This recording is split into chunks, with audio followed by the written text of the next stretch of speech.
ময়নারামু, জি। ইফতারের টাইম হয়ে গেল, তুমি পিঠা বানাচ্ছ? ইফতারের টাইম হইতে তো আমার পিঠা বানানো হয়ে তাই যায়। ইফতারে কি ইফতারিতে দিবে এই পিঠা খাইতে? না ইফতারের পরে খাইবা, ইফতারের খাওন তো বানাইছি না।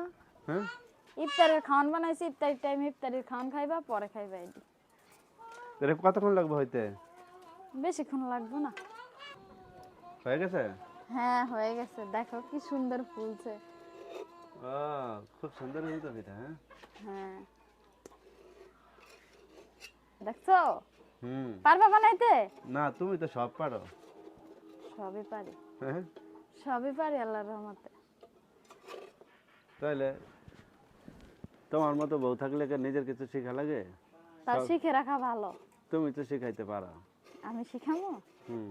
কালকে তো তাহলে তুমি চুলার পর বসবা, আমি দেখাই দেবো, তুমি এইভাবে বানাইবা। ও, আমি রাঁধতে বসবো, তুমি দেখাই দিবা? হ্যাঁ পিঠা কি সুন্দর হয়েছে দেখো।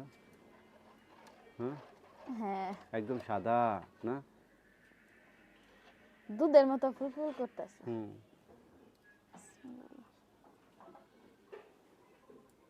কয়টা মোট? পাঁচটা? পাঁচটা। পাঁচটা, একবারে পাঁচটা হয় না? হ্যাঁ, একটা লোহার তাওয়া কিনবো বুঝছো। সাত ডাই সেটের হয় না? হ্যাঁ